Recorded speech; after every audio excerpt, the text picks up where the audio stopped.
Hello और चिंतन chats में आपका नमस्कार। आज हमारे साथ हैं स्वाति सिंह सांबियाल। स्वाति एक सर्कुलर इकोनॉमी की एक्सपर्ट है और आजकल एक कंपनी में काम कर रही है, नॉर्वेजियन कंपनी में, ग्रिड आरंडाल, और स्पेशली इनका एरिया ऑफ वर्क है प्लास्टिक्स। स्वाति, आपका स्वागत है और हम बहुत आभारी हैं कि आपने अपना टाइम निकाला हमारे लिए। बहुत बहुत शुक्रिया भारती। मुझे बहुत अच्छा लगा कि मैं यहाँ पे आपके साथ हूँ। तो हम लोग सबसे पहले बात करते हैं एक बिल्कुल नई रिपोर्ट की, और ये रिपोर्ट ये बोलती है कि भारत दुनिया में सबसे ज़्यादा प्लास्टिक फेंकता है, और उस तरीके से वो ये भी एक मतलब सजेशन देती है कि हम सबसे बड़े प्लास्टिक पोल्यूटर हैं। तो मतलब एक तरीके से ये एड कुक की रिपोर्ट है, लेकिन इसमें हमको एक तरह से ताज्जुब होता है कि यूनिवर्सिटी ऑफ लीड्स ने ये कैसे बोल दिया। तो आपका क्या है इसमें विचार?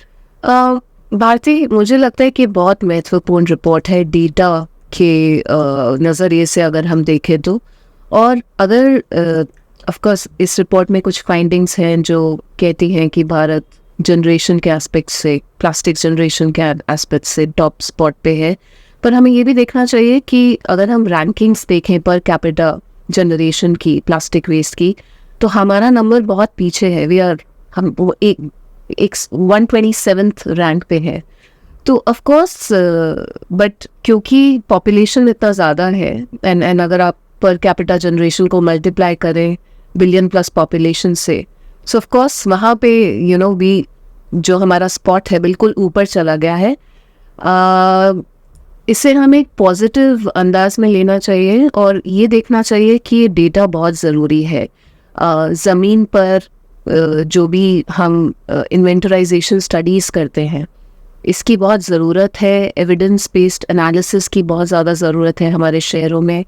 तो हमें इस डेटा को और इस रिपोर्ट को पॉजिटिवली देखना चाहिए और ये कोशिश करनी चाहिए कि शहरों में इन्वेंटराइजेशन स्टडीज़ हो ताकि रियल टाइम डेटा निकल के आए जो कि बता सके कि जो प्लास्टिक जनरेट होता है वो रियल टाइम में कहाँ कहाँ जा रहा है और क्या क्या प्लास्टिक हो रहा है। इन्वेंटराइजेशन एक इन्वेंट्री होती है ना, कि कहाँ से आ रहा है, क्या आ रहा है, किस टाइप का आ रहा है, पता तो चले। बिल्कुल।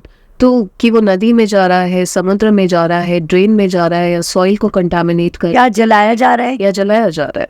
तो उस एंगल से मुझे ये रिपोर्ट बहुत महत्वपूर्ण लगी और हमें इस डेटा को यूज़ करते हुए आई थिंक नेशनल स्टडीज़ भी करनी चाहिए ताकि हम वैलिडेट कर पाए हम कहाँ खड़े हैं। क्योंकि हम ऐसे टाइम पे हैं जहाँ पे भी देश का क्लीन इंडिया मिशन चल रहा है, स्वच्छ भारत मिशन है, बहुत अच्छा पॉलिसी रोड मैप बनाया गया है प्लास्टिक्स के ऊपर, कूड़ा प्रबंधन के ऊपर, पर रियल टाइम में हम कहाँ स्टैंड करते हैं। तो उस उद्देश्य से ये रिपोर्ट काफ़ी महत्वपूर्ण है।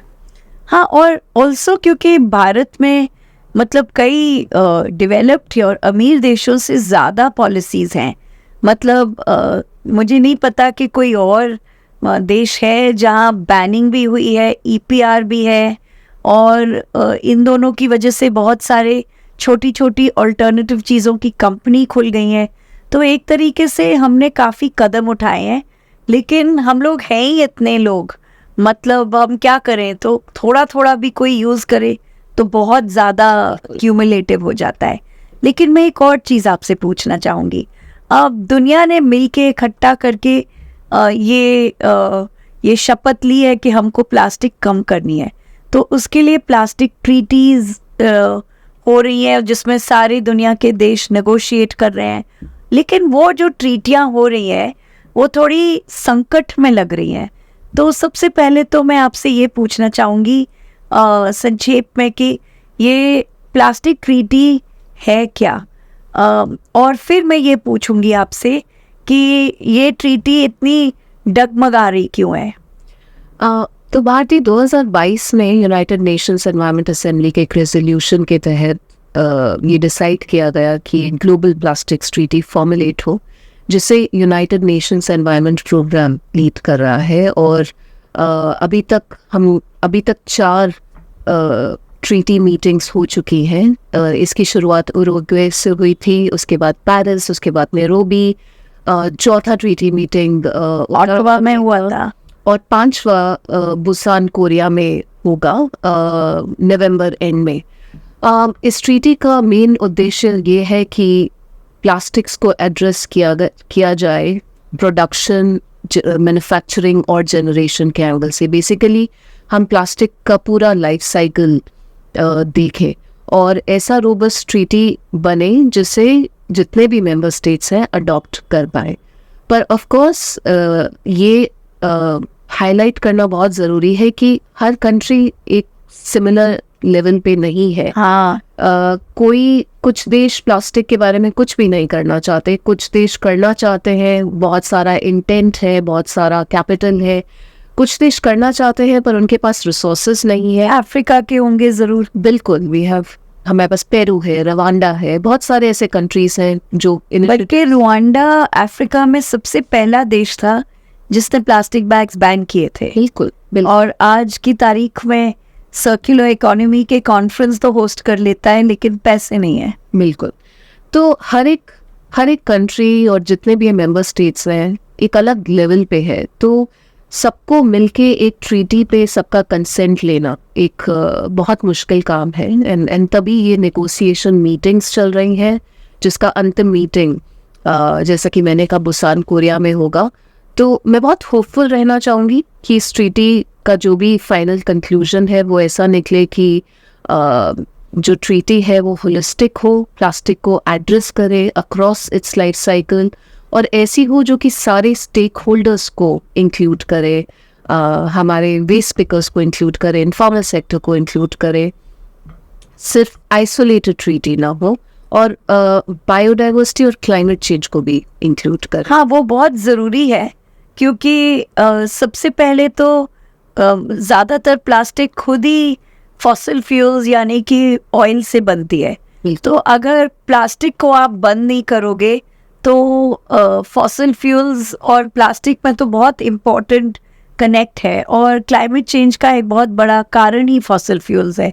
तो आई थिंक ये सब कम करने के लिए प्लास्टिक को कम करना बहुत ज़रूरी है। लेकिन जिस तरीके से एक तरीके से बुसान में भी मतलब वो जोर नहीं दिख रहा है, और लग रहा है कि जो 25 नवंबर से शुरू होगा उसमें ज़्यादा जोर नहीं होने वाला है।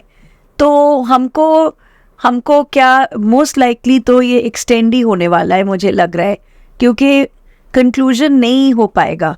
लेकिन एक डर भी है कि जैसे अब क्लाइमेट चेंज की जो नेगोशिएशंस हैं ऑलमोस्ट 30 होने वाली हैं, मतलब इस साल तो 29 होगी, तो प्लास्टिक भी इस तरीके से खिंच ना जाए। तो आशा तो यही है कि थोड़ा जल्दी नेगोशिएट करे। लेकिन सुनने में आया है कि सबसे ज़्यादा प्रॉब्लम तो ये है कि जो प्लास्टिक बनाने वाले हैं वो उनको ये लगता है कि प्लास्टिक बंद मत करो, बस रिसाइकिल करो, और जो दूसरे लोग हैं वो बोल रहे हैं जब तक आप बंद नहीं करेंगे तब तक कुछ होने नहीं वाला है।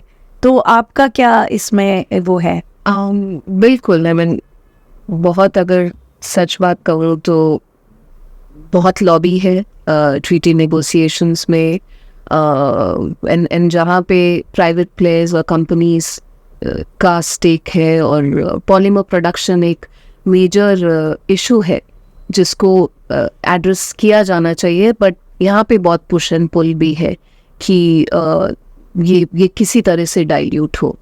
तो मैं आशा करती हूँ कि किसी सेंस में पॉलीमर प्रोडक्शन एड्रेस हो, और ये ट्रीटी ऐसी हो कि ये सिर्फ रिसाइकलिंग और रीयूज को एड्रेस ना करे जो कि होता आ रहा है, पर ये प्लास्टिक्स को एक लाइफ साइकिल एंगल से देखे। मैं एक फाइनल क्वेश्चन आपसे ये पूछूंगी कि भारत में हमने एक्सटेंडेड प्रोड्यूसर रिस्पॉन्सिबिलिटी बना रखी है कि जो ब्रांड ओनर्स हैं या जो प्लास्टिक बनाते हैं, स्पेशली लो वैल्यू प्लास्टिक्स जो जैसे चिप्स के पैकेट्स हो इस तरीके से, या गुटखे के सैशेस, शैम्पू के, और पेट बॉटल्स भी और अन्य चीज़ें, तो उनको बेसिकली अपना वेस्ट की जिम्मेवार पोस्ट कंज्यूमर यानी जब कूड़ा बन जाता है उसकी जिम्मेदारी दी गई है कि आप ही उठाइएगा और आप ही ठीक से डिस्पोज करिएगा। जी। अब उसमें एक प्रॉब्लम है कि क्या करें आपके इन चीज़ों के साथ, क्योंकि सेग्रीगेशन भी ढीला ढाला चलता है कई बार। दूसरी चीज़ है टेक्नोलॉजी कहाँ है। छोटे से आप देख लीजिए रानी खेत में कहाँ होगा ये टेक्नोलॉजी, या कुडलोर में कौन सी ये टेक्नोलॉजी है, क्योंकि जो भी टेक्नोलॉजी है काफ़ी प्रदूषित टेक्नोलॉजी है। तो इसका आपको लगता है क्या करना चाहिए, कहाँ डालें इस वेस्ट को? भारती जी, आपने बहुत इम्पोर्टेंट मुद्दा उठाया। और अगर हम लो वैल्यू प्लास्टिक्स की बात करें, बड़े बड़े शहरों में तो फिर भी कुछ ऑप्शन अवेलेबल है। आप या तो इसे कचरे के प्लांट में, इंसिनरेटर में जला देंगे, या इसे कहीं दूर 100 किलोमीटर को प्रोसेसिंग सीमेंट प्लांट में भेज देंगे। पर अगर हम बात करें, जैसा कि आपने कहा, छोटे शहरों की, जहाँ पे किसी भी तरह का रिसोर्सेज मुहैया नहीं है, जहाँ पे डेली कलेक्शन भी नहीं होता, वहाँ पे इस तरह का प्लास्टिक बहुत ज़्यादा कंटामिनेशन फैलाता है और एनवायरमेंटल इश्यूज क्रिएट करता है। तो क्लियरली लो वैल्यू प्लास्टिक का सल्यूशन हमारे पास नहीं है आज की डेट में, और जो भी सल्यूशंस हैं वो बहुत ज़्यादा इफ़ेक्टिव नहीं है। जैसा कि आपने कहा, या तो ये ओपनली बर्न हो रहा है क्योंकि इसे इनफॉर्मल वर्कर्स भी कलेक्ट नहीं करते, उनसे उन्हें कोई वैल्यू नहीं मिलती, तो वो उसे क्यों उठाएंगे, या तो उसके प्लास्टिक शीट्स बन रहे हैं, या तो वो कोई प्लास्टिक ब्लॉक्स बन रहे हैं।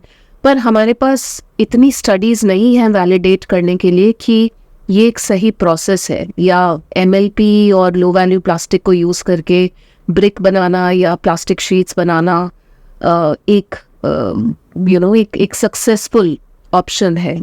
तो कहीं ना कहीं हमें ऑल्टरनेटिव्स की तरफ रुझान करना पड़ेगा, रीफिल रीयूज सिस्टम्स, जो कि इंडिया में तो एक ज़माने में मतलब 5-6 साल पहले कूट कूट के भरी थी। मतलब आपकी पंसारी की दुकान में वो मतलब बोरे से उठा के जो चावल बेचते थे, वो भी तो एक रीफिल सिस्टम है।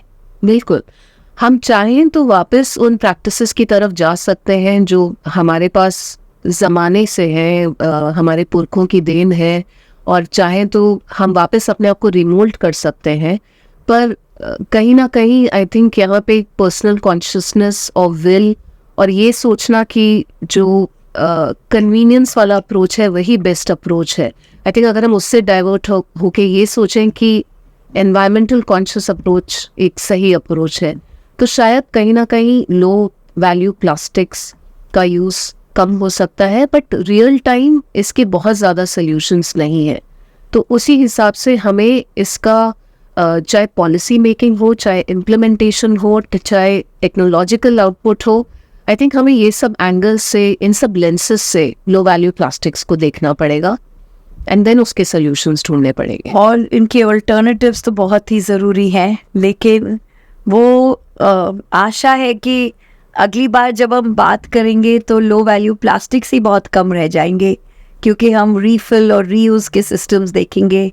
और उस दिन के लिए मैं वेट करूंगी, क्योंकि आप जैसे लोगों का काम जो है वही हमको वहाँ तक ले जाएगा। और आज के लिए आपको बहुत बहुत धन्यवाद। आपने अपने विचार और टाइम चिंतन चैट्स को कितनी खुशी खुशी दे दिए। Thank you very much. बहुत बहुत शुक्रिया भारती, थैंक यू।